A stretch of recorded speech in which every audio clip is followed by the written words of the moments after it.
بسم اللہ الرحمن الرحیم۔ جلد توبہ کرنے کا ایک عجیب فائدہ۔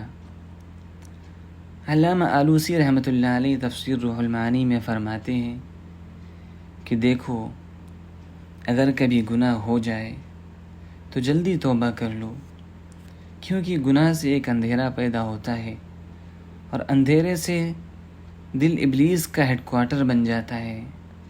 لہٰذا تم نے اگر ابلیس کو دیر تک مسلط رکھا تو بہت سے گناہ ہو جائیں گے، لہٰذا جلدی توبہ سے اور اشک ندامت سے پھر دل کو روشن کر لو۔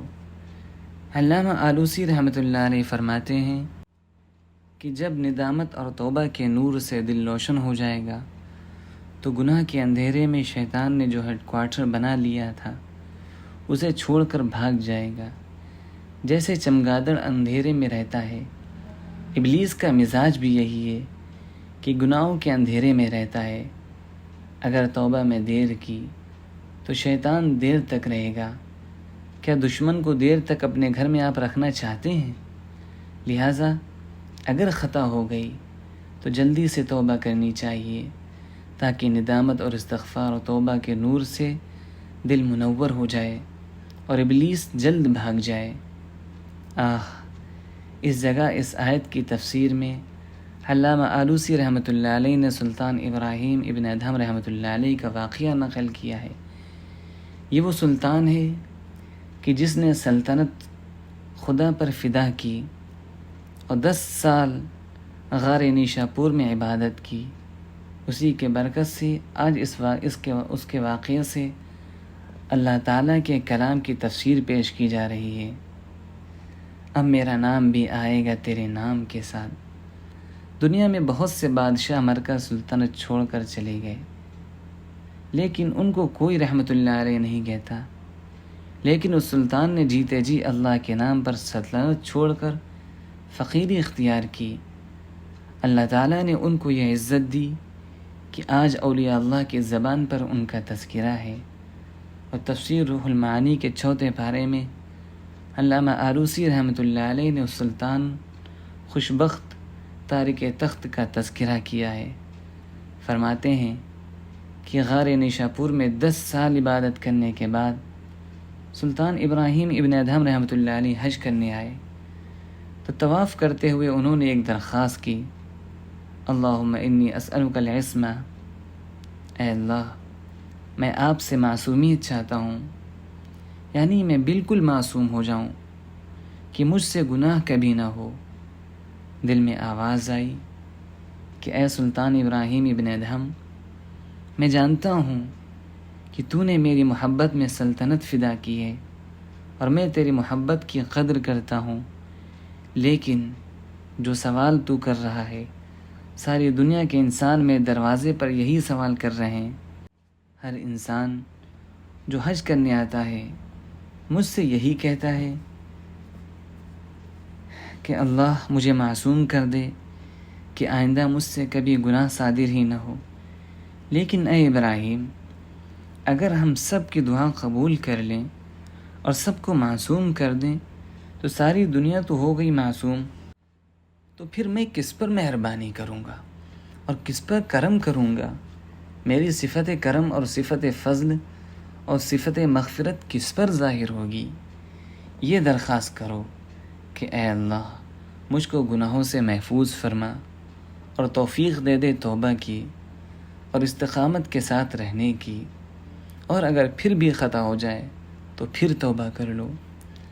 حضرت امام غزالی رحمۃ اللہ علیہ کے استاد علامہ اسفراینی رحمۃ اللہ علیہ نے 30 سال تک دعا مانگی کہ اے اللہ مجھے معصوم کر دیجئے، عصمت دے دیجئے کہ مجھ سے بس کبھی خطا نہ ہو۔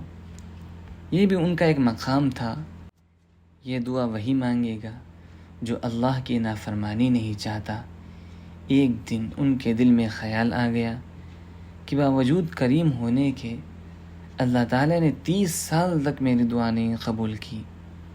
آسمان سے آواز آئی کہ اے اسفرائینی، تو مجھ سے عصمت مانگتا ہے جبکہ میں نے اپنا ولی اور محبوب بنانے کے 2 راستے رکھے ہیں، ایک تقویٰ کا راستہ، ایک توبہ کا راستہ۔ کیا تو نے قرآن پاک میں نہیں پڑھا ان اللہ یحب التوابین، اللہ تعالیٰ توبہ کرنے والوں کو اپنا محبوب بنا لیتا ہے۔ جب 2 کھڑکیاں ہیں تو ایک کھڑکی کیوں مقرر کر رہا ہے؟ اگر بر بنائے بشریت خطا ہو جائے تو توبہ کے راستے سے میرے قریب آ جا، جان بوجھ کر خطا نہ کر، لیکن جب کیچڑ زیادہ ہو جاتی ہے تو کبھی ہاتھی بھی پھسل جاتا ہے، لہٰذا اگر خطا ہو جائے تو توبہ کر کے میرا محبوب بن جا۔ تو تقویٰ کے دروازے سے ہی کیوں آنا چاہتا ہے جبکہ میں نے دوسرا دروازہ توبہ کا بھی کھلا ہوا ہے؟ جب میں نے 2 دروازے کھولے ہیں تو اپنے لیے ایک دروازہ کیوں مقرر کرتا ہے؟ توبہ کے راستے سے میرا محبوب بن جا، گناہ سے محفوظ ہونے کی دعا کرو، معصوم بننے کی دعا مت کرو۔ لہٰذا اگر خطا ہو جائے تو توبہ میں دیر نہ کرو اور گناہ سے بچنے میں جان کی بازی لگا دو۔ 2 جملوں میں پورا سلوک عرض کر رہا ہوں۔ 2 ہی بیماریاں ہیں جو سالک کو اللہ تعالیٰ سے دور رکھتی ہیں، ایک جاہ، دوسری باہ۔ باہ کہتے ہیں قوت مردانگی، شہوت، خواہش کو، جس سے مغلوب ہو کر انسان بد نظری، زنا اور شہوت کے گناہوں میں مبتلا ہو کر اللہ سے دور ہو جاتا ہے۔ جاہ کہتے ہیں کبر و عجب، بڑائی، مخلوق میں شہرت و عزت چاہنا۔ ان 2 بیماریوں کو اگر انسان نکال دے تو اللہ والا بن جائے۔ بس جاہ کا جیم نکال دو اور باہ کا با نکال دو، پھر کیا رہ جائے گا؟ آہ اور آہ کو اللہ سے اتنا قرب ہے کہ جب اللہ کہو گے تو اپنی آہ کو اللہ میں پاؤ گے۔ ہماری آہ کو اللہ تعالیٰ نے اپنے نام پاک میں شامل کر رکھا ہے تاکہ جاہ اور باہ نکالنے کے مجاہدے میں ان کو غم ہو تو اپنی آہ کو میرے نام میں پا لیں۔ بتائیے 2 جملوں میں پورا تصوف آ گیا یا نہیں کہ جاہ کا جیم اور باہ کا با نکال دو۔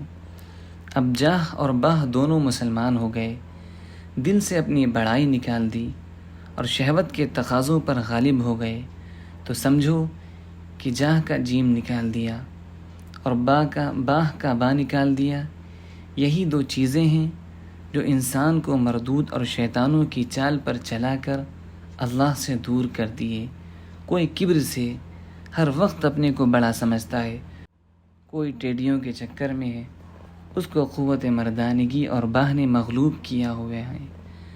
حاجی امداد اللہ صاحب شیخ العرب والعجم رحمۃ اللہ علیہ فرماتے ہیں کہ نفس کی تمام بیماریوں میں اصل 2 ہی تو ہیں، باقی سب اس کی شاخیں اور برانچ ہیں۔ ایک جاہی، ایک باہی۔ جاہ کے معنی ہیں اپنے کو بڑا سمجھنا، بس اس کو مٹا دو۔ ابھی کیسے فیصلہ کرتے ہو کہ ہم بڑے ہیں؟ یہ فیصلہ تو قیامت میں اللہ کرے گا، ہماری قیمت اللہ لگائے گا۔ جو غلام اپنی قیمت خود لگاتا ہے احمق، پاگل اور بیوقوف ہے۔ علامہ سید سلیمان ندوی رحمۃ اللہ علیہ سے سیکھیے، کیا فرماتے ہیں؟ ہم ایسے رہیں یا کہ ویسے رہیں، وہاں دیکھنا ہے کہ کیسے رہے۔ جب میدان قیامت میں اللہ قیمت لگا دے تو ان کے کرم کا شکریہ ادا کرتے ہوئے جنت میں چلے جاؤ، مگر دنیا میں اپنی قیمت لگانے والا جو کسی بھی انسان سے اپنے کو بہتر سمجھتا ہے متکبر ہے۔ سرور عالم صلی اللہ علیہ وسلم ارشاد فرماتے ہیں کہ جس کے دل میں ایک سرسوں کے دانے کے برابر بڑائی ہوگی وہ جنت میں نہیں جائے گا۔ جنت میں جانا تو درکنار، اس کو جنت کی خوشبو بھی نہیں ملے گی، لا یجد ریحہا، جنت کی ہوا بھی نہیں پائے گا۔ تو آپ بتائیے کبر کا یہ میٹیریل جس کی خبر سرور عالم صلی اللہ علیہ وسلم نے دی، اتنا بڑا ایٹم بم ہے کہ جس سے انسان جنت سے محروم ہو جائے، اس کی ہوا بھی نہ پائے، اس کا نام تکبر ہے۔ لہٰذا اس کی فکر ہونی چاہیے، ایسا نہ ہو کہ یہ ایٹم بم ہمارے دل میں ہو اور ہمیں پتہ بھی نہ چلے۔ لہٰذا بم ڈسپوزل اسکواڈ یعنی اہل اللہ سے مشورہ کر لیں کہ دل کے کسی کونے میں کہیں ایٹم بم تو نہیں ہے۔